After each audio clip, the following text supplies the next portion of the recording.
Monsieur Gamal Abina, pourquoi ce désir ardent de la part de la CEDEAO de créer une force anti-push? Alors, oui, la raison pour laquelle ils veulent créer une force anti-putsch, c'est simplement parce que, j'avais déjà eu l'occasion d'en parler d'ailleurs, le modèle malien risque de s'exporter.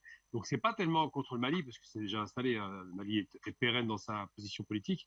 C'est surtout pour d'autres pays qui considèrent comme étant, on va mettre des guillemets, des républiques, avec un système qui a été élu, et ils ont peur que, à la faveur de la réussite du Mali, qui aujourd'hui est évidente, eh bien, il y ait d'autres généraux, c'est arrivé avec Burkina récemment, qui mettent en échec ou qui écartent du pouvoir des dirigeants qui sont incompétents et qui n'ont pas vocation à pouvoir diriger honnêtement leur pays parce qu'ils sont sous mandat américain, français ou anglais. Donc, ce qui se passe, c'est que cette force anti-Bush, c'est une façon de dire nous allons sécuriser nos alliés parce qu'ils voient bien qu'il y a un effet tache d'huile, que ce soit le Mali, que ce soit la Côte d'Ivoire, plus tard, peut-être, qui sait, le Niger, évidemment, tous ces pays qui n'ont pas vocation à être dirigés éternellement par des sous-fifres de la France, eh bien, sont plutôt inquiets. Donc, cette force anti-putsch est surtout une force pour sécuriser ces régimes qui sont en place et qui ne sont pas nécessairement des régimes démocratiques, d'ailleurs, parce que c'est très surfait la démocratie dans la région. Et on voit bien, avec Touadéra qui a échappé à un putsch, on voit bien, évidemment, la tentative de déstabiliser le Mali, que ça n'aboutit pas. Donc maintenant, il y a ce qu'on appelle le pare-feu ou le contresens du vent qui va, l'effet boomerang, qui va en direction de ces pays qui sont peut-être à la manœuvre. Et ce qui est très intéressant d'ailleurs, ce que je trouve très particulier, c'est de vouloir créer une force anti-putsch, alors que la chose qu'ils auraient dû penser, et ça vient d'être dit d'ailleurs par votre invité sur le plateau, effectivement, c'est que si on veut éviter les putschs, il ne faut pas prendre la force, il faut prendre la douceur pour améliorer les conditions de vie des populations, pour leur apporter un peu de bonheur. Il faut faire en sorte que le pays se développe, il faut faire en sorte que le pays soit sécurisé, qu'il n'y ait pas de problème de sécurité lié soit au terrorisme, soit à des mouvements séparatistes. Il faut faire en sorte que les populations vous aiment. Je veux dire, il n'y a pas nécessairement besoin de force pour être aimé. Et il faut faire en sorte qu'il y ait un attachement à sa terre. Faire en sorte que les gens ne partent pas mourir en Méditerranée alors qu'ils pourraient avoir le bonheur chez eux. Donc, utiliser la force pour se maintenir au pouvoir, force anti-putsch, on parle bien de force, hein, plutôt que l'adhésion populaire, comme c'est le cas au Mali aujourd'hui, ça questionne sur le principe démocratique qu'on impose à l'Afrique. Moi, je suis jamais été fan de la démocratie pour des raisons simples. Je suis pour l'état de droit. Je veux que tout le monde ait des droits. Et je considère que le système de votation ou de vote direct démocratique est une arnaque. Il suffit qu'on ait un petit peu plus d'argent que le voisin pour gagner. Donc, c'est très, très particulier, très, très problématique. On ne peut pas tous se présenter pour des raisons financières évidentes. Donc, une force anti-putsch, c'est une force pour maintenir, et c'est pour ça qu'on sent bien que le vent tourne et qu'il y a des peurs qui sont en train de se mettre en place, pour maintenir les régimes actuellement en place, dits démocratiques, dits issus des élections pseudo-libres, parce que la liberté là-bas est un petit peu discutable. Donc cette force anti-push va dans ce sens-là. Maintenant, je me pose la question de savoir pourquoi est-ce que cette même force anti-push n'est pas utilisée pour en finir avec le terrorisme. Pourquoi est-ce qu'on est capable de créer une force pour garantir qu'un potentat local reste au pouvoir sous commande de l'étranger, plutôt que de garantir la sécurité des populations civiles qui réclament depuis 8 ans qu'on arrête de les tuer, qu'on arrête de massacrer leur village, qu'on arrête de les enlever et qu'on arrête de répondre à des maîtres chanteurs qui récupèrent des rançons à chaque fois. Eh bien, c'est une question qui peut être posée. Donc, la première, on n'a pas besoin d'une force anti-push si on est un président populaire et si on aime sa population. Et la seconde, pourquoi cette force n'est pas mise en place plutôt pour régler la question de la sécurité à l'intérieur du territoire par rapport à des organisations terroristes. Tout à l'heure, il a été évoqué 10 000 combattants terroristes qui se seraient réunis dans le Sahel. C'est quand même assez extraordinaire de voir que 10 000 combattants en armes sont capables de se réunir dans une région sahélienne.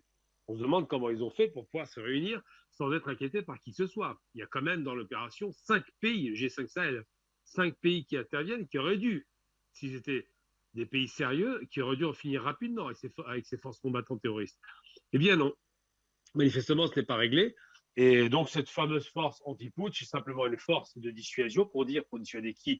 Ceux qui voudraient se débarrasser des dirigeants un peu trop laqués de l'Occident et leur dire, bah, si jamais vous intervenez, nous ferons une force anti-putsch. D'ailleurs, le coup de pression qui est exercé contre le Mali témoigne un peu de cette démarche. Ils ont essayé de faire des pressions diplomatiques, des pressions économiques avec l'isolement du Mali par rapport à la CEDEAO. Et maintenant, ils parlent de force anti-putsch. Sous-entendu, si un autre gouvernement prend la voie du Mali, nous interviendrons. Donc là, ils sont capables d'intervenir pour en finir avec un dirigeant qui écarte du pouvoir un laquais. Par contre, ils ne sont pas capables d'intervenir pour soutenir les populations qui ont besoin de sécurité. Il faut s'interroger sur l'occurrence de ce genre d'action. Après, il ne faut pas se voiler la face. Le modèle démocratique occidental qui est imposé, ce n'est pas un modèle qui est demandé, c'est un modèle qu'on nous impose en faisant croire que c'est le meilleur des modèles. Ce modèle démocratique a fait long feu.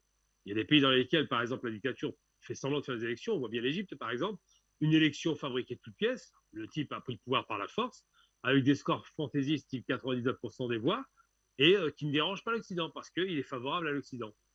Et ça pose problème. Donc effectivement, aujourd'hui, quand on vote mal dans un pays, eh bien, on risque de se faire abattre. On voit bien avec la Palestine et Gaza, et on voit bien avec le Mali où il y a une volonté de vouloir déstabiliser le pays. Et quand on vote bien, donc quand on vote en faveur de l'Occident, à ce moment-là, on n'est pas inquiété. Et la force anti-putsch, c'est juste une façon de menacer d'autres potentiels militaires qui se voudraient nationalistes et voudraient écarter des dirigeants qu'ils considèrent comme étant des traîtres.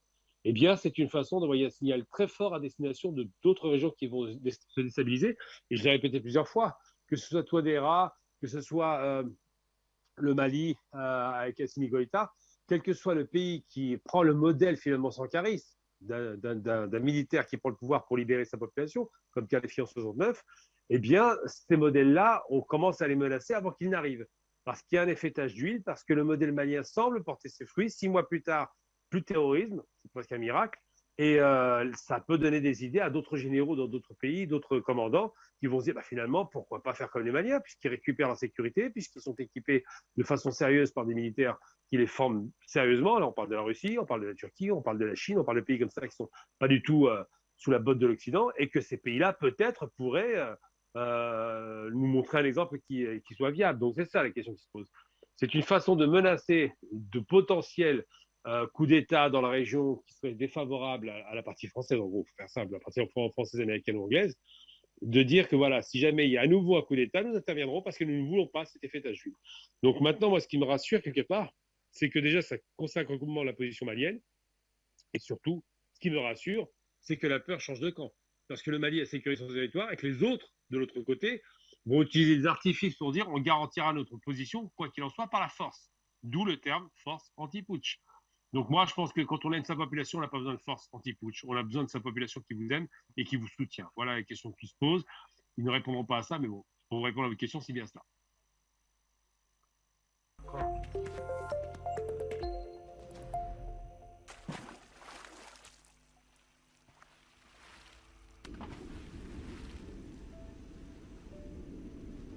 Afrique Média.